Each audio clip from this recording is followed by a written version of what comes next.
ভারতের বিপক্ষে সিরিজ জিতলেও শেষ পর্যন্ত বাংলা ওয়াশের উৎসব করা হলো না টাইগারদের।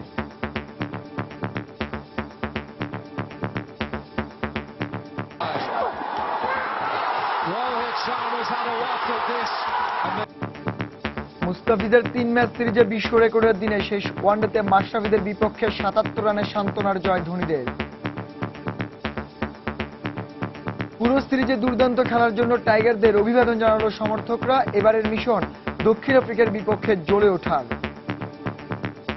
আমরা হোয়াইট ওয়াশ করতে পারি না, আফসোস নেই, কিন্তু আমরা সিরিজ জিতেছি। আজকের ম্যাচ হেরেছি, তাতে কোনো আমাদের দুঃখ নাই, আমরা তো সিরিজ জিতেছি। সাউথ আফ্রিকায় এবং আমরা সাউথ আফ্রিকা। দেখছিলেন খেলার সময় শিরোনাম। আর দেশ বিদেশের খেলাধুলার নানা খবর জানাতে আপনাদের সবাইকে স্বাগত জানাচ্ছি আমি শান্ত বিশ্বাস। দর্শক, আজ বাংলাদেশ ভারতের ওয়ানডে সিরিজ নিয়ে আলোচনা করতে আমাদের স্টুডিওতে উপস্থিত আছেন বাংলাদেশ দলের পেসার তারেক আজিজ খান। তারেক ভাই, আপনাকে স্বাগত আমাদের স্টুডিওতে। আমরা আপনার সঙ্গে আলোচনা করব, যেহেতু পুরো সিরিজ শেষ, ওয়ানডে টেস্ট ভারতের বিপক্ষে, যদিও বাংলাদেশের স্বপ্ন পূরণ হয়নি টাইগারদের, তারপরও সিরিজ জিতেছে। আমরা আলোচনা তার আগে আজকের দিনে আমরা একটু ম্যাচ রিপোর্টটা দেখে আসি। অবশ্যই। বাংলাদেশ ও ভারত ওয়ানডে সিরিজ প্রসঙ্গ। শেষ পর্যন্ত মিরপুরে টাইগারদের বিপক্ষে বাংলা ওয়াশের লজ্জা এড়িয়েছে ভারত। 3 ম্যাচ সিরিজে তৃতীয় ওয়ানডেতে বাংলাদেশকে ৭৭ রানে হারিয়ে সান্ত্বনার জয় পেল টিম ইন্ডিয়া। প্রথমে ব্যাট করে 6 উইকেটে ৩১৭ রানের বিশাল সংগ্রহ পায় ধোনি দল। জবাবে ২৪০ রানে গুটিয়ে যায় টাইগারদের ইনিংস। আসরে ২-১ সিরিজ জিতেছে মাশরাফিরা, আর সিরিজ সেরা হয়েছেন মুস্তাফিজুর রহমান। স্বপ্ন ছিল ঘরের মাঠে টানা তৃতীয় দল হিসেবে ভারতকে বাংলা ওয়াশ করার, তবে মাঠে নামার আগেই ছেদ পড়ে টাইগারদের দলে। উইনিং কম্বিনেশন ভেঙে তাসকিনের পরিবর্তে সানিকে নিয়ে মাঠে নামে টিম বাংলাদেশ, যেখানে টস জিতে প্রতিপক্ষকে ব্যাটিংয়ে পাঠান টাইগার কাপ্তান ম্যাশ। বাংলা ওয়াশ এড়ানোর লক্ষ্যে দলে দুটি পরিবর্তন আনে ভারত, কিন্তু গল্পের শুরুটা আগের 2 ম্যাচের মতোই। উইকেটে জমে ওঠার আগেই ভেঙে যায় রোহিত ধাওয়ান জুটি। টানা 3 ম্যাচে রোহিত শর্মার হন্তারক আর কেউ নন, সেই মুস্তাফিজ। এরপর সাকিবের ঘূর্ণিতে বোকা বনে যান কোহলি, কিন্তু অবিচল ছিলেন ধাওয়ান। ক্যারিয়ারের 14তম 50ও তুলে নেন, তবে ইনিংসটা বড় করতে দেয়নি নড়াইল এক্সপ্রেস। ব্যক্তিগত 75 রানে বিদায় নেন ধাওয়ান।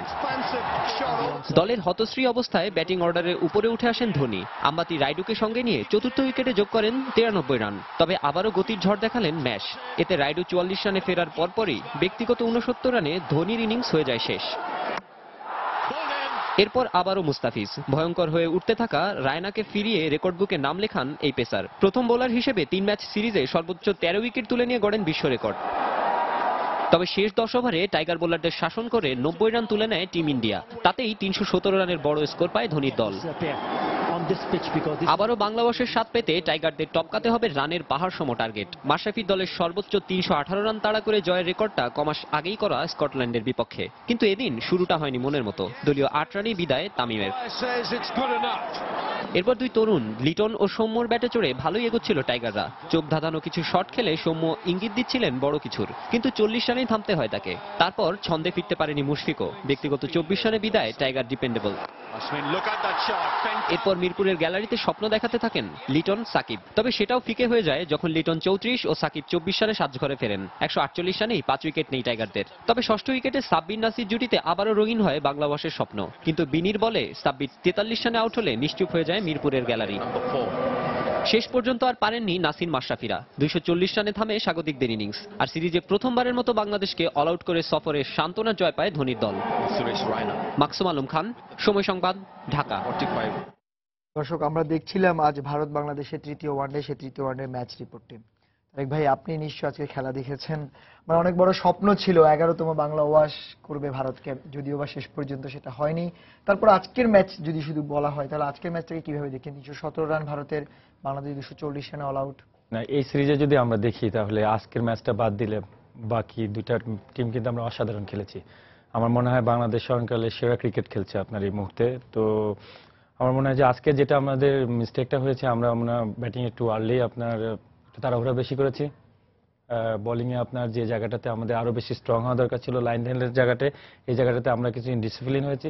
ওভারঅল সব মিলে আমাদের একটা অনেক বড় প্রাপ্তির একটা সিরিজ ছিল। তারিক ভাই, আজকে একটা জিনিস আলোচনায় যে বাংলাদেশ দল কিন্তু উইনিং কম্বিনেশন ভেঙেছে। আমরা দেখলাম তাসকিনের বদলে আরাফাত সানিকে ধরে নিয়েছে এবং টস জিতে ফিল্ডিং নেওয়া, এটা আসলে কতটা যুক্তিযুক্ত ছিল? ক্রিকেট খেলায় আসলে দিন শেষে আপনার এই আলোচনাটা সবসময় হয়। এটা ক্যাপ্টেনের জন্য অনেক বড় একটা আপনার চ্যালেঞ্জ থাকে। তবে এটা সত্যি কথা বলতে কি লাস্ট 2টা দিন আমাদের ঢাকা শহরে প্রচুর বৃষ্টি হয়েছে, আপনারা যদি দেখেন। তো এটার বৃষ্টির চিন্তা করে হয়তো বা সেই ধরনের অ্যাডভান্টেজটা সিদ্ধান্ত নেওয়ার জন্য কিন্তু মাশরাফি আপনার এই টস জিতে আমার মনে হয় যেটা সে ফিল্ডিংটাকে নিয়েছে। তবে যেই জায়গাটা আপনি বলছিলেন বোলিং এর ব্যাপারটি বাংলাদেশ দলের, বাংলাদেশ দল যেভাবে খেলছে, বিশেষ করে মুস্তাফিজের যে ব্যাপারটা আজকে একটা রেকর্ড করলো মুস্তাফিজ। তো মুস্তাফিজের বোলিং আপনি দেখেছেন 3 ম্যাচে, কেমন মুস্তাফিজের বোলিং উপভোগ না। করেছেন? আপনিও একজন পেসার, মুস্তাফিজও পেসার। যদি আমি সংক্ষিপ্ত কথা বলি তাহলে এক কথায় বলবো অসাধারণ।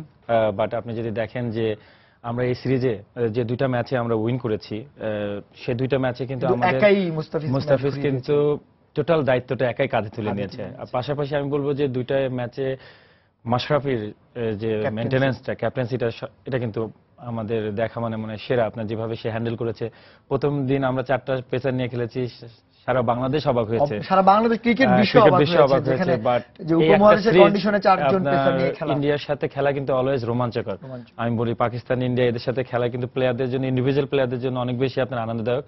তো এই সিরিজটা আমাদেরকে বিশ্ব দরবারে কিন্তু অন্য আলাদা একটা করে স্টেজে পরিচিতি নিয়ে গেছে। করিয়েছে। সেটা একটা বিশাল পাওয়া আমাদের। আর মুস্তাফিজ এক কথা এখন ওয়ান্ডার বয়। আপনার তাকে নিয়ে প্রচুর কাটাছিড়া হচ্ছে।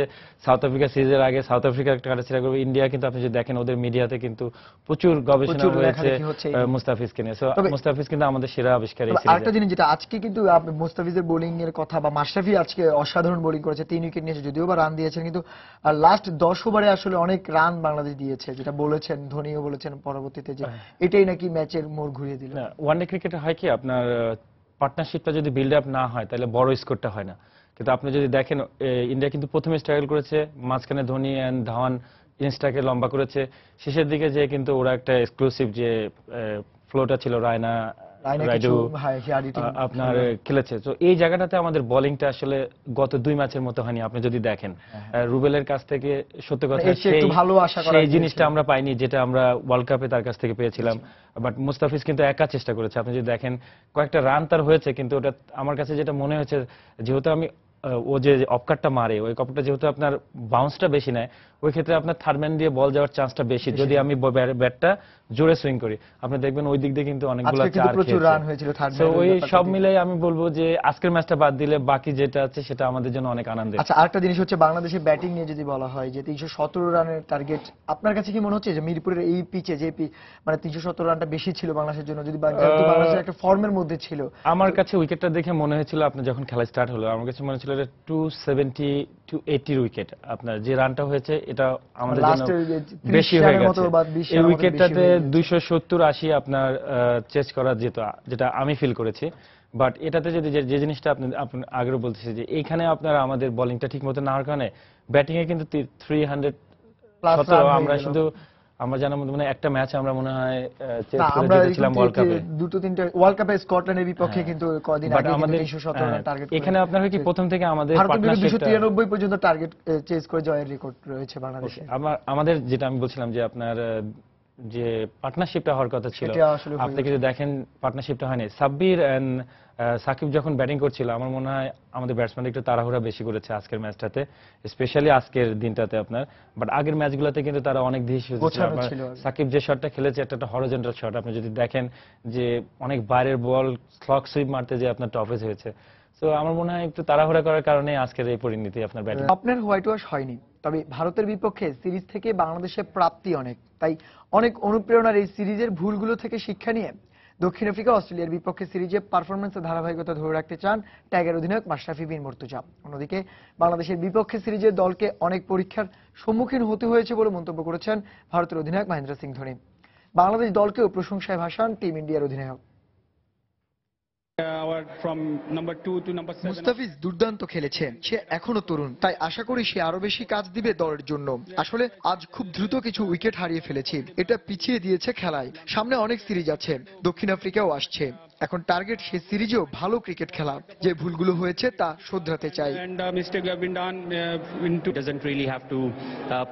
শেষ 10 ওভারে আমরা বেশ ভালো খেলেছি, তাই সংগ্রহটা বেশি হয়েছে। এছাড়া বোলাররাও দুর্দান্ত বল করেছে, এটা বেশ ভালো কাজ দিয়েছে। বাংলাদেশ বেশ ভালো ক্রিকেট খেলেছে, একটা দল হয়ে তারা খেলেছে, এটা আন্তর্জাতিক ক্রিকেটে খুব দরকার। দর্শক কথা বলছিলেন ম্যাচ শেষে দুই দলের অধিনায়ক। তারেক ভাই যেমনটি দেখলেন মাশরাফি বিন মুর্তজা আসলে বাংলাদেশ দলের অধিনায়ক, আসলে উনার অধিনায়কত্বে কিন্তু পুরো দলের কিন্তু একটা পরিবর্তন আমরা লক্ষ্য করছি। তিনি যেমনটি বললেন আজকে কিন্তু দ্রুত আসলে উইকেট গিয়েছে, সেটা উনি নিজেই স্বীকার করেছেন।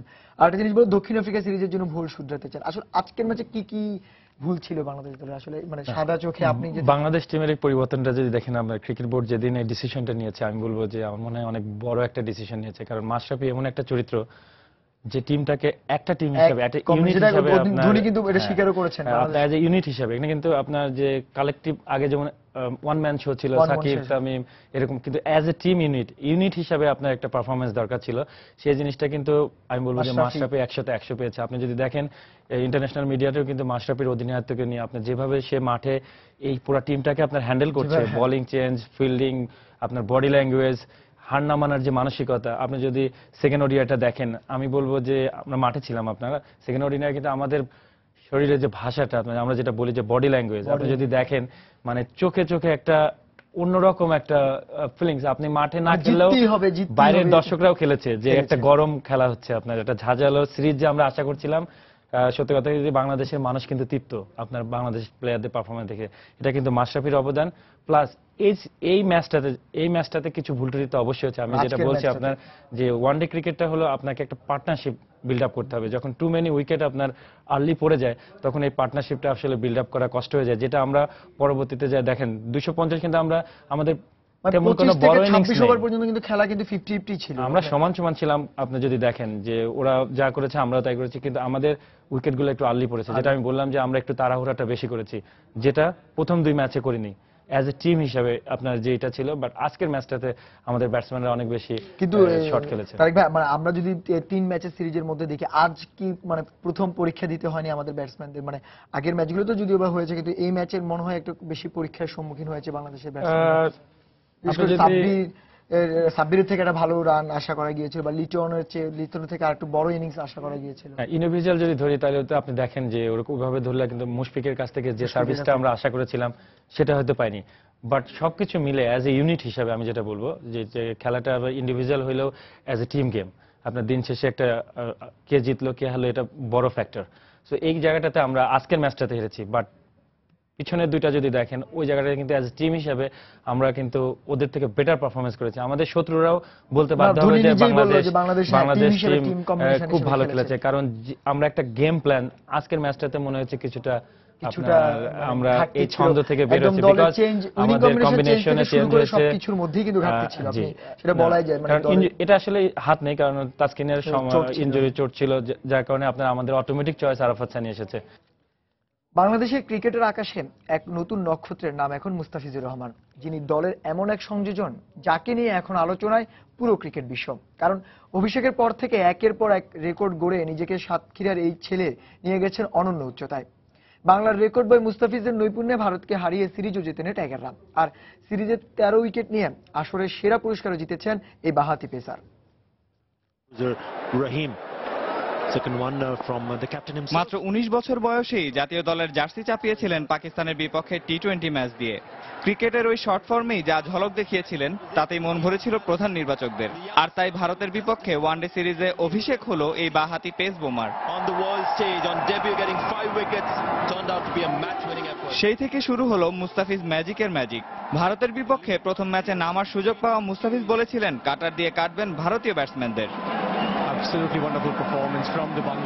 তার এই মুখের কথা মুখে থেকে যায়নি, বরং টিম ইন্ডিয়ার ব্যাটিং লাইন আপকে নাকানি চুবানি খাইয়ে পরপর 2 ম্যাচে তুলে নিয়েছেন 11 উইকেট। আর এতেই বনে গেলেন ক্রিকেট ইতিহাসে জিম্বাবুয়ের ব্রায়ান ভেটরির পর দ্বিতীয় বোলার, যিনি পরপর 2 ম্যাচে 5 উইকেট নেওয়ার রেকর্ড গড়লেন। পাশাপাশি ওয়ানডে সিরিজে অভিষেকে সর্বোচ্চ উইকেট নেওয়ার যৌথ বিশ্ব রেকর্ডও তার। এরপরই আসে 3 ম্যাচ সিরিজে সর্বোচ্চ উইকেট শিকারীর বিশ্ব রেকর্ড, যেটি এখন মুস্তাফিজের দখলে। গড়েছেন অভিষেকে বাংলাদেশের হয়ে দ্বিতীয় সেরা বোলিং এর রেকর্ডটিও।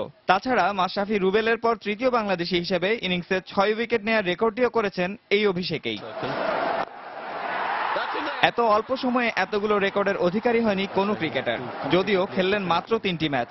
এতেই যে ঝলক দেখিয়েছেন ক্রিকেট বিশ্বকে, কে জানে আরো কত বিশ্ব রেকর্ড দেখাবেন বর্তমান সময়ের সেরা এই বাঁহাতি পেসার মুস্তাফিজ। নিয়ামতুল্লাহ বাবু, সময় সংবাদ। দর্শক, আমরা দেখছিলাম বিশ্ব রেকর্ড গড়া বাংলাদেশি বাঁহাতি পেসার মুস্তাফিজের উপর একটি প্রতিবেদন। তারিক ভাই, আপনিও দেখেছেন মুস্তাফিজ নামক চমক, বিস্ময়, রেকর্ড বয়, অনেক বিশেষণে আসলে মুস্তাফিজকে বিশেষায়িত করা শুধু যে বাংলাদেশের গণমাধ্যম করছে তা নয়, ভারতীয় গণমাধ্যম, বিশ্ব ক্রিকেটেরও অনেক গণমাধ্যমই সেটা করছে। আপনি আসলে মুস্তাফিজকে কিভাবে মূল্যায়ন করবেন? স্বপ্নের মতো অভিষেক, এর থেকে একজন ভালো ক্রিকেটার আসলে এই ধরনেরই একটা স্বপ্ন এর থেকে দেখে। ভালো মনে হয় কোনো সিরিজ কোনো ক্রিকেটার হয়তো অভিষেক আশা হতে করতে পারে পারে না। আর এটার পিছনে কিন্তু সত্যি কথা বললে কি মুস্তাফিজ উঠে আসার পিছনে আমাদের ক্রিকেট বোর্ডের গেম ডেভেলপমেন্টের আপনার এজ লেভেলে যারা কাজ করেছেন, আমি বলবো তারা অবশ্যই প্রশংসার দাবিদার। প্লাস সিলেক্টররা যে তাকে মানে পিক এই করেছেন, pick আমি করেছেন, এটা একটা বড় চ্যালেঞ্জ ছিল। কৃতিত্বটা পুরোপুরি আমি মাশরাফিকে দিতে চাই, কারণ মাশরাফি খেলার সুযোগ করে দিয়েছে। আপনার টি-20তে সে যখন অভিষেক হলো, সে কিন্তু মোটামুটি আমাদের দর্শকরা কিন্তু খেলা বুঝে। আপনি যদি দেখেন ওই টি-20তে কিন্তু দর্শকরা কিন্তু বুঝতে পেরেছিল যে একটা নতুন আসছে, নতুন ধূমকেতুর কিছু আবির্ভাব একটা হয়েছে। মুস্তাফিজ কিন্তু তার ঝলক দেখিয়েছিল, বাট পরিপূর্ণতা পেয়েছে কিন্তু এই সিরিজে। আমি বলবো এক কথা অসাধারণ। সবচেয়ে বড় প্লাস পয়েন্ট হলো তার লেন্থ অ্যান্ড লাইন। সত্যি কথা বলতে কি আমাদের অন্য যে কোনো পেস বোলারের থেকে অনেক বেশি কন্ট্রোলে আছে তার। স্পেশালি তিনি যখন বলটা নিয়ে দৌড় শুরু করছেন, আপনার আমরা যেটা বলি রানিং, তার রানিংটা স্পেশালি আপনার অনেক বেশি কনফিডেন্ট। এবং সবচেয়ে বড় প্লাস পয়েন্ট, তিনি যেখান থেকে বলটা ডেলিভার করছেন সেই জায়গাটাতে তার অনেক বেশি নিয়ন্ত্রণ খুব ভালো, হ্যাঁ। পাওয়ারটা সে জেনারেট করতে পারছে। পাশাপাশি তার কাটারটা অন্য যে কোনো পেস বোলারের থেকে আপনার তার কাটারটা একটা ডিফারেন্স আছে, কারণ তার লাস্ট মোমেন্টে যে জিনিস হাত থেকে বলটা রিস্টটা পিক হচ্ছে, অন্য যে কোনো পেস বোলারের অনেক পেস বোলার হয় কি রিস্টটাকে আপনার মুভ করে, বাট ওরটা কিন্তু আপনি দেখবেন যে যেখান থেকে বলটা সে ধরছে সেখান থেকে রিলিজ করছে, যার কারণে বলটা একটা আলাদা বাউন্স করছে। এটা এক কথায় আপনার গড গিফটেড, পাশাপাশি তার পরিশ্রম আজকের এই পর্যায়ে ওর সাফল্যতা। এই অবশ্যই গড গিফটের, তার পাশাপাশি আপনি যেটা বললেন যে পরিশ্রমের ব্যাপারটা, কিন্তু মাত্র 19 বছর বয়সে আসলে এত ম্যাচিউর বল করা, মানে এটা আসলে মানে তো বিস্ময়ই বলা যায় সেটা। পৃথিবীতে যত লিজেন্ড এসেছে আপনি যদি পিছন ফিরে তাকান তাহলে দেখবেন সবাই কিন্তু এই স্টেজ থেকে এসেছে। আর বাংলাদেশে কিন্তু প্রতিভা অনেক ছড়ায় ছিটা আছে। আপনি যদি দেখেন একটা ফেসার হ্যান্ড থেকে আমরা কিন্তু অনেকগুলো পেয়েছিলাম। তো আমাদের এই ধরনের কার্যক্রম যদি থাকে, আর আমি যেটা বলবো যে ধরেন এরকম অনেকদিন পরে, মানে অনেক দিন পরে বাংলাদেশ 4টা পেসার নিয়ে খেলেছে। আমরা কিন্তু ঘরোয়া ক্রিকেটে আমরা বারবার বলে আসছি, আমি সত্যি বলি কি, আমি মাঠে ঢুকে আপনার প্লেয়ার লিস্ট দেখে প্রথমে প্রচন্ড রোমাঞ্চিত, পাশাপাশি কিছুটা আতঙ্কিত হয়েছিলাম। যদি কোনো কারণে মাশরাফি এই ম্যাচটাতে ফেল করে তাহলে কিন্তু এই 4টা পেস বোলার কেন খেলানো হয়েছে এটা নিয়ে তোলপাড় শুরু হয়ে যাবে। বাট এজন্য মাশরাফিকে অসংখ্য ধন্যবাদ। এবং ও যে ডেলিভারটা করেছে, আমার মনে হয় না ওয়ার্ল্ড ক্রিকেটে আপনার একটা সদ্য তরুণ আপনার এত সুন্দর কন্ট্রোল বোলিং করতে পারবে। একটা জিনিস তারেক ভাই, আপনার সাথে একটা জিনিস জানতে চাচ্ছি, যেটা হচ্ছে এই ধরনের যখন এই মুস্তাফিজদের মতো বোলার যখন বাংলাদেশ দলে আসে, বা এরকম আমরা অনেককেই দেখেছি খুব দ্রুত আবার হারিয়েও যাচ্ছে। বিসিবি বা যাদের পরিচর্যা করা উচিত তাদের সঠিক পরিচর্যার অভাব বা অনেক কিছুর কারণে। তো এখন আসলে মুস্তাফিজকে আসলে কিভাবে ট্রিটমেন্ট করা উচিত বা কিভাবে পরিচর্যা করা উচিত, বা যেহেতু বয়স মাত্র 19 বছর, না আপনার অনেক পেসার হারিয়ে গেছে আমাদের এরকম চমক, অনেকে কিন্তু এসেছে। আপনি যদি দেখেন যে আপনি যদি লিস্ট করেন তাহলে লিস্ট হয়তো শেষ হবে না। আমরা যখন এসেছিলাম তখন আমরাও খুব ইয়াংই ছিলাম, কিন্তু আমরা লোডটা নিতে পারিনি। বাট মুস্তাফিজের ক্ষেত্রে আমার সাজেশন যেটা থাকবে যে তাকে চুজ করতে হবে। আসলে আপনার রেস্ট নেওয়ার অর্থ এই না, ধরেন proper rest, proper dieting, proper training. Because আমি প্রতিনিয়ত যখন শক্তি খরচ করে কাজ করব তখন আমার কিন্তু শক্তিটা রিজার্ভ রাখতে হবে। আমাদের সমস্যাটা হয়েছে কি, আমরা অনেক সময় অতীতে আপনার হয়ে যায় এবং ওভারলোডটা অনেক বেশি চাপিয়ে দেওয়া হয়, যেটা নেওয়ার জন্য তার বডি তৈরি থাকে না। আপনি যদি দেখেন তাসকিনও কিন্তু ইয়াং, কিন্তু সে কিন্তু ইনজুরি প্রবণ। আপনার পেস বোলারও অলওয়েজ ইনজুরি প্রবণ, কারণ সে অলওয়েজ আপনার শক্তি খরচ করে কাজ করতে হচ্ছে। আপনি যখন শক্তি অতিমাত্রায় খরচ করবেন তখন আপনার ব্রেকডাউন হওয়ার চান্সটা বেশি। এই ক্ষেত্রে আপনার আমাদের প্রফেশনাল যে ম্যানেজমেন্ট ট্রেনিং পার্টটা রয়েছে, যেমন ফিজিও পার্ট, ট্রেনারের পার্ট, এই জায়গাগুলোতে আমি ওর আরো বেশি নজর দেওয়া উচিত। পাশাপাশি আমি বলবো যে সিলেকশন প্যানেলের অবশ্যই আমাদের মনে হয় একটু গুরুত্ব থাকা উচিত, কারণ এরা অনেক সময় আপনার হয়তো ও অভিষেক সিরিজে অসাধারণ করেছে, যেন পরবর্তীতে যদি আপনার এই পারফরমেন্সটা অ্যাভারেজ হয়ে যায় তখন যেন আবার ছুড়ে ফেলে না দেয়। কারণ এই ছুড়ে ফেলে দেওয়ার কারণে কিন্তু অনেক একটা প্রজন্ম কিন্তু হারিয়ে গেছে আপনার, আপনি যদি খেয়াল করে দেখেন একটা বড় একটা প্রজন্ম কিন্তু হারিয়ে গেছে। আমরা এই 15 বছর অপেক্ষা করার পরে এসে কিন্তু এই এত সুন্দর একটা স্বাদ গ্রহণ করছি যে পাকিস্তানকে হোয়াইট ওয়াশ করছি, ইন্ডিয়াকে আপনার 2-0 সিরিজ জিতলাম, সামনে সাউথ আফ্রিকা আসবে। সো আমাদের রিসোর্স আছে, সেই রিসোর্সটাকে আপনার ঠিকভাবে কাজে লাগাতে হবে। একটা জিনিস হচ্ছে আমাদের দর্শকরা কিন্তু সবসময় আপনাদের সঙ্গে থাকেন। আজকে ম্যাচ শেষে অনেক দর্শক হতাশ হননি, তারা বলেছেন ভালো খেলেছে টাইগাররা। আমরা একটু দর্শকদের রিপোর্টটা দেখে এসে আলোচনা করছি। ভারতের বিপক্ষে সিরিজ জিতলেও বাংলা ওয়াশ করতে না পারায় খানিকটা হতাশ হলেও আক্ষেপ নেই টাইগার সমর্থকদের। টাইগারদের দাপুটে সিরিজ জয়ের জন্য তারা অভিনন্দন জানান মাশরাফিদের। সেই সঙ্গে দর্শকদের এখন প্রত্যাশা আগামী দক্ষিণ আফ্রিকার বিপক্ষে সিরিজে আবারও গর্জে উঠবে টিম বাংলাদেশ। এই উল্লাস সিরিজ জয়ের, এই আনন্দ বিশ্বকাপে টাইগারদের সাথে যে অন্যায় হয়েছিল তার প্রতিশোধের, তাই উদযাপনটা এমন বাঁধনহারা। আমরা হোয়াইট ওয়াশ করতে পারি না, আফসোস নেই কিন্তু আমরা সিরিজ জিতেছি। আরো ইতিহাস আরো রেকর্ড করবো আমরা আবার ইনশাআল্লাহ। পাকিস্তান আইছে হোয়াইট ওয়াশ হয়ে চলে গেছে, ইন্ডিয়া আইছে সিরিজ হাইরে চলে গেছে, সাউথ আফ্রিকা আইবো এবং আমরা সাউথ আফ্রিকা। আমরা তো সিরিজ জিতেছি, ভারতের মতো টিম, আমরা খুব খুশি। ব্যাটিং বোলিং দুটোই ভালো লাগছে, কিন্তু আজকে আমরা যদি আজকে আরেকটু ফিল্ডিংটা ভালো হতো তাহলে আজকে আমরা হোয়াইট ওয়াশ করতে পারতাম। 3 ম্যাচের সিরিজ, তাতে প্রথম 2 ম্যাচের ফলাফল নিজেদের করে নিয়ে এক অনন্য দৃষ্টান্ত স্থাপন করেছিল টাইগাররা। অপেক্ষাটা ছিল শুধু বাংলা ওয়াশের। আশা করি যে আফ্রিকার যে জুলাই যে সিরিজটা আছে বাংলাদেশ, সেই সিরিজে বাংলাদেশ ভালো খেলবে। শাবাশ বাংলাদেশ! এই সিরিজ থেকে আমরা বুঝতে পারলাম যে বাংলাদেশ আর অবহেলার পাত্র নয়। আমরা 10 বছর আগে যে বাংলাদেশি, সেই বাংলাদেশ এখন নয়। বাংলাদেশ এখন বিশ্বের সকল দেশকে হারানোর সক্ষমতা রাখে। অস্ট্রেলিয়া এসে এবং বাংলাদেশের কাছে হোয়াইট ওয়াশ হয়ে যাবে ইনশাআল্লাহ। এদিকে এই সিরিজ শেষ হতে না হতে বাংলাদেশে পা রাখবে দক্ষিণ আফ্রিকা। সমর্থকদের প্রত্যাশা টাইগারদের ভালো খেলার এই ধারাবাহিকতা অব্যাহত থাকবে সেখানেও।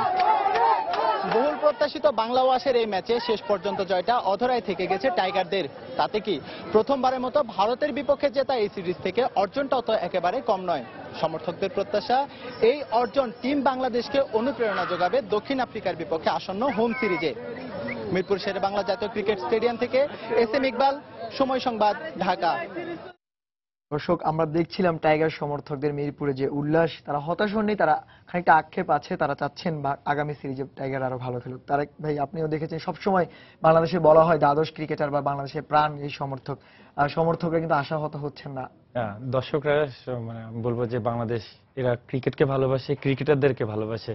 আপনি দেখেন সব সময় কিন্তু তারা আমাদের পাশে আছে এবং প্রতিটা সময় আমি বলতেছি যে এখানে দেখেন একটা জিনিস সে বলেছে যে তারা বলতেছে যে নেক্সট সাউথ আফ্রিকা, তারা কিন্তু অলরেডি তাদের প্ল্যানিং শুরু করেছে, পরিকল্পনা তারা করে ফেলেছে। তো এটা আমাদের ক্রিকেটারদের জন্য বিশাল প্লাস পয়েন্ট। তারা অনেক আবেগ, অনেক ভালোবাসা নিয়ে বাংলাদেশ ক্রিকেটের সাথে আছে। তারা সবসময় আমাদের পাশে থাকবে, আমরা সবসময় তাই কামনা করি। আরেকটা জিনিস হচ্ছে, এখন একটু যদি ছোট করে বলতে, যেহেতু দক্ষিণ আফ্রিকা আসছে, দক্ষিণ আফ্রিকা সম্পর্কে আমরা যেটা জানি, দক্ষিণ আফ্রিকা দল কিন্তু অনেক strong, ABD Villiers, Dale Steyn, অনেক ভালো মানের ক্রিকেটার রয়েছে, হাশিম আমলার মতো।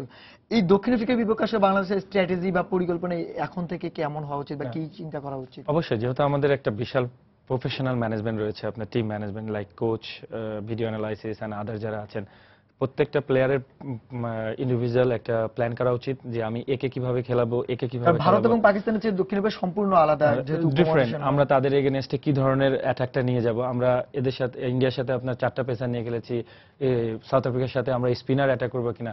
পাশাপাশি টেস্ট ক্রিকেটে ভালো করতে হলে অবশ্যই আমাদের টেস্ট মানের বলার দরকার, আমরা এই জায়গাটাতে মিস করছি। আমাদের মনে হয় টেস্টে আপনার আরো বেশি সিলেকশনটা, আরো বেশি সমন্বয় হওয়া দরকার, যাতে এখান থেকে যদি আমরা রেজাল্ট আনতে চাই। আপনি যদি দেখেন আমরা সাদা পোশাকে কিন্তু এখনো নিজেদেরকে ওইভাবে প্রকাশ করতে পারছি না, বাট রঙিন পোশাকে কিন্তু আমরা কিন্তু প্রকাশ করেছি। সো আমাদের এই জায়গাটাতে নজর দেওয়া উচিত। পাশাপাশি প্লেয়ারদের ফিটনেস লেভেলটাতে আরেকটু কাজ করা উচিত। আপনি যদি দেখেন যে একটা মানে টাইট সিরিজ আমরা শেষ করলাম, সো প্লেয়াররা কিছুটা হলেও আপনার ক্লান্ত, এবং সেটা করো। তারেক ভাই, আমরাও আশা করছি যে আগামী দক্ষিণ আফ্রিকা সিরিজে বাংলাদেশ দল আবার গর্জে উঠবে, আরো ভালো কিছু করবে। আপনাকে আমাদের স্টুডিওতে এসে সময় দেওয়ার জন্য ধন্যবাদ। ধন্যবাদ তোমাকে। 3 ম্যাচ টেস্ট সিরিজের দ্বিতীয় টেস্টে বৃহস্পতিবার কলম্বোতে মুখোমুখি হচ্ছে শ্রীলঙ্কা ও পাকিস্তান। প্রথম টেস্টে স্বাগতিক শ্রীলঙ্কাকে হারিয়ে সিরিজে 1-0 এগিয়ে আছে সফরকারীরা, তাই সিরিজের সমতায় ফিরতে মরিয়া লঙ্কানরা। অন্যদিকে পাকিস্তানের কিংবদন্তি ব্যাটসম্যান ইউনিস খানের 100তম টেস্টকে স্মরণীয় করে রাখতে জয়ের ধারায় থাকতে চায় পাকিস্তানও। দুদলে ম্যাচটি শুরু হবে বাংলাদেশ সময় সকাল 10:30টায়।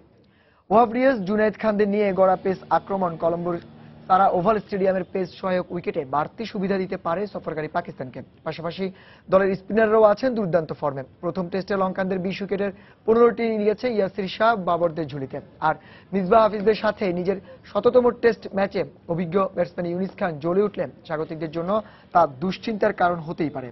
অন্যদিকে টেস্ট র্যাঙ্কিং এর পাকিস্তানের পরেই 7ম অবস্থানে থাকা শ্রীলঙ্কা দলেও আছেন তারকা খেলোয়াড়। তাই সর্বশেষ 3 টেস্টে হারের মুখ দেখা সাঙ্গাকারা, ম্যাথিউসরা মুখিয়ে আছেন জয়ের ধারায় ফিরতে।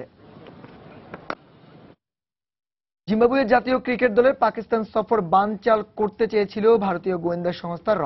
মঙ্গলবার দ্য টেলিগ্রাফকে দেয়া সাক্ষাৎকারে এমনটি বলেছেন পাকিস্তানের পাঞ্জাব প্রদেশের স্বরাষ্ট্রমন্ত্রী সুজা খানজাদা।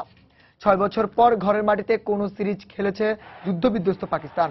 জিম্বাবুয়ের বিপক্ষে 2টি টি-20 ও 3টি ওয়ানডে ম্যাচে লাহোর করাচির মাঠ কাঁপিয়েছেন ইমরান খান, জাভেদ মিয়াঁদাদের উত্তরসূরিরা। তবে সিরিজ চলাকালে স্টেডিয়ামের বাইরে বোমা হামলার ঘটনা ঘটলেও বড় কোনো সন্ত্রাসী কর্মকাণ্ড ছাড়াই শেষ হয় দুই দলের সিরিজ। তাই পাকিস্তান ক্রিকেট বোর্ড অন্যান্য দলগুলোকেও দেশটিতে সিরিজ খেলার আমন্ত্রণ জানাচ্ছে। ঠিক সে মুহূর্তে এমন মন্তব্য করলেন সুজা। তার দাবি, পাকিস্তান সফরের সময় জিম্বাবুয়ে দলকে হুমকি দিয়ে যে এসএমএসটি পাঠানো হয়েছে সেটিতে জড়িত আছে ভারতীয় গোয়েন্দা সংস্থা র। তবে বিষয়টিকে এড়িয়ে গেছেন পিসিবির সভাপতি শাহরিয়ার খান। এবার কোপা আমেরিকার খবর। বিরূপ আবহাওয়ার হুমকি মাথায় নিয়েই টুর্নামেন্টের প্রথম কোয়ার্টার ফাইনালে স্বাগতিক চিলির মুখোমুখি বর্তমান চ্যাম্পিয়ন উরুগুয়ে। পরিসংখ্যান ও আন্তর্জাতিক র্যাঙ্কিং লা সেলেস্তারা এগিয়ে থাকলেও দুর্দান্ত ফর্মে থাকা স্বাগতিকরা ইঙ্গিত দিচ্ছে জমজমাট লড়াইয়ের। সান্তিয়াগো দা চিলিতে ম্যাচটি শুরু হবে বাংলাদেশ সময় আজ ভোর 5:30টায়। র্যাঙ্কিং ও পরিসংখ্যানে পাতা উল্টালে মনে হতেই পারে প্রথম কোয়ার্টার ফাইনালে বর্তমান চ্যাম্পিয়ন উরুগুয়ের সামনে পাত্তাই পাবে না স্বাগতিকরা। কিন্তু আসরটির নাম কোপা আমেরিকা বলেই কিনা লা রোজারা চোখ রাঙাচ্ছে বর্তমান চ্যাম্পিয়নদের। কারণ বিবর্ণ চলতি মহাদেশীয় টুর্নামেন্টে প্রতিপক্ষের জালে 10টি গোল করে আলো ছড়িয়েছে স্বাগতিকরাই। দুর্দান্ত ফর্মে রয়েছেন তারকা স্ট্রাইকার ভিদাল ও সান্টিনো। তবে পরিসংখ্যানের পাতায় উরুগুয়ের বিপক্ষে 17 জয়ের বিপরীতে 43টি হার কিছুটা হলেও ভাবনায় ফেলতে পারে সাম্পাওলির শিষ্যদের। তবে গেল 5 দেখায় 2টি জয় থেকে প্রেরণা নিয়ে জয়ের লক্ষ্যে মাঠে নামবে স্বাগতিকরা। উরুগুয়ের সাথে ম্যাচটা বেশ কঠিন হবে, কারণ প্রতিপক্ষ জানে কিভাবে কঠিন পরিস্থিতি থেকে ম্যাচ বের করে আনতে হয়। কিন্তু তাদের খেলার ধরন সম্পর্কে আমাদের স্পষ্ট ধারণা আছে। ছেলেরা জানে কিভাবে পরিস্থিতি নিজেদের অনুকূলে আনতে হয়। অন্যদিকে বাজে সময় পার করছে বর্তমান চ্যাম্পিয়নরা। গ্রুপ পর্বে জ্যামাইকা ছাড়া অন্য কোন দলকেই হারের তিক্ততা উপহার দিতে পারেনি উরুগুয়ে। সেরা রানার্স আপ হিসেবে সুযোগ পেয়েছে কোয়ার্টার ফাইনালে। আর সুয়ারেজের অভাবে ভুগতে থাকা বর্তমান চ্যাম্পিয়নরা প্রতিপক্ষ জালে বল পাঠিয়েছে এখন পর্যন্ত মাত্র 2বার। মরার উপর খাড়ার ঘা হিসেবে যোগ দিয়েছে স্ট্রাইকার কাভানির পিতার সড়ক দুর্ঘটনা দুঃসংবাদ। তবে পরিসংখ্যানে পাতা থেকে প্রেরণা নিয়ে জয়ের লক্ষ্যে মাঠে নামতে চায় কোপা আমেরিকার সবচেয়ে সফল দল উরুগুয়ে। পিতার দুর্ঘটনায় কাভানি কিছুটা মানসিকভাবে বিপর্যস্ত হয়ে পড়েছে। দেখা যাক শেষ পর্যন্ত কি হয়। সম্প্রতি চিলি ভালো করছে, কিন্তু আমরাও কঠোর পরিশ্রম করছি। আর পরিসংখ্যান নয়, মাঠের 90 মিনিটই নির্ধারণ করবে ম্যাচের ভাগ্য। এ ম্যাচের বিজয়ী দল 4 জুলাই সেমিফাইনালে মুখোমুখি হবে বলিভিয়া অথবা পেরু। শায়লা পারভিন, সময় সংবাদ। লিভারপুলের সাথে 5 বছরের জন্য চুক্তিবদ্ধ হতে যাচ্ছে ব্রাজিলিয়ান মিডফিল্ডার রবার্তো ফিরমিনো। বুধবার ক্লাব কর্তৃপক্ষ জানায় 23 বছর বয়সী ফিরমিনো 29 মিলিয়ন পাউন্ডের বিনিময়ে জার্মানের হফেনহেইম ছেড়ে অ্যানফিল্ডে যোগ দিচ্ছেন। কোপা আমেরিকার আসর শেষে ফিরে স্বাস্থ্য পরীক্ষার আনুষ্ঠানিকতার পর ফিরমিনো লিভারপুলে যোগ দেবার কথা রয়েছে। নেইমারের অনুপস্থিতিতে শনিবার কোপা আমেরিকার কোয়ার্টার ফাইনালে পেরুর বিপক্ষে দলে খেলবেন ফিরমিনো এবং ফিলিপ কাউন্টিনো। নিজেদের গ্রুপের শেষ ম্যাচে ফিরমিনোর গোলে ভেনিজুয়েলাকে হারিয়ে শীর্ষ 8-এ স্থান করে নেয় ব্রাজিল। হফেনহেইমে থাকাকালীন এই ফরওয়ার্ড 4.5 বছরে 151টি ম্যাচ খেলে 47টি গোল করেছেন। এদিকে অধিনায়ক স্টিভেন জেরার্ডকে হারিয়ে খুব একটা ভালো সময় যাচ্ছিল না অলরেডদের। ইংলিশ প্রিমিয়ার লিগে 6 নম্বরে থাকা লিভারপুল ফিরমিনোকে দলে টেনে এবার নতুন উদ্যমে মৌসুম শুরুর অপেক্ষায় আছে। বর্তমান সময়ে ফুটবল বিশ্বের অন্যতম আশ্চর্যের নাম লিওনেল মেসি। আজ এই আর্জেন্টিনার 28তম জন্মদিন। 1987 সালের এই দিনে আর্জেন্টিনার রোজারিতোয় বাবা হোর্রে মেসি ও মা সেলিয়া মারিয়ার কোল জুড়ে পৃথিবীতে আসেন এই ফুটবল বিস্ময়।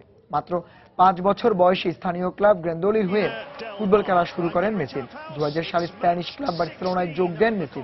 শারীরিক প্রতিবন্ধকতাকে জয় করে বিশ্ব ফুটবলে এরপর নানা চমক উপহার দিয়েছেন এই তারকা। মাত্র 22 বছর বয়সী জেতেন ব্যালন ডিওর আর ফিফা বর্ষসেরা ফুটবলারের পুরস্কার। মোট 4 বার হয়েছেন বিশ্বসেরা। আর্জেন্টিনা যুব দলের হয়ে 2005 সালে অনূর্ধ্ব-20 বিশ্বকাপ জয় করেন তিনি। 2008-এ তার অসাধারণ দক্ষতায় অলিম্পিক্সে সোনা জিতে তার দেশ। তবে বড়দের বিশ্বকাপে 2014 সালে স্বপ্নের ফাইনালে উঠেও স্বপ্নীল শিরোপায় চুম্বন দেওয়া হয়নি তার। কিন্তু আসরের সেরা ফুটবলারের মুকুট উঠে মেসির মাথায়। এছাড়া ক্লাব বার্সেলোনাকে রেকর্ড শিরোপা জয়ের অনন্য কীর্তি আছে তার।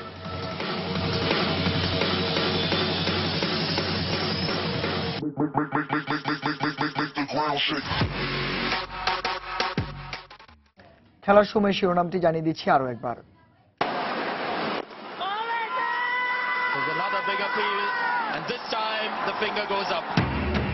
ভারতের বিপক্ষে সিরিজ জিতলেও শেষ পর্যন্ত বাংলা ওয়াশের উৎসব করা হলো না টাইগারদের।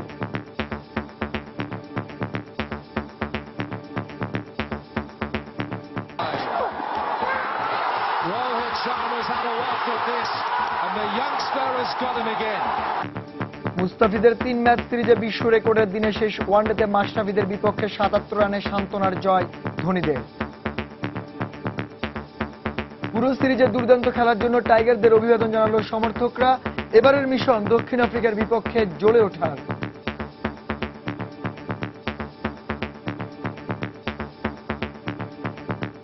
আমরা হোয়াইট ওয়াশ করতে পারি না, আফসোস নেই, কিন্তু আমরা সিরিজ জিতেছি। আজকের ম্যাচ হেরেছি, তাতে কোনো আমাদের দুঃখ নাই, আমরা তো সিরিজ জিতেছি। সাউথ আফ্রিকায় এবং আমরা সাউথ আফ্রিকা।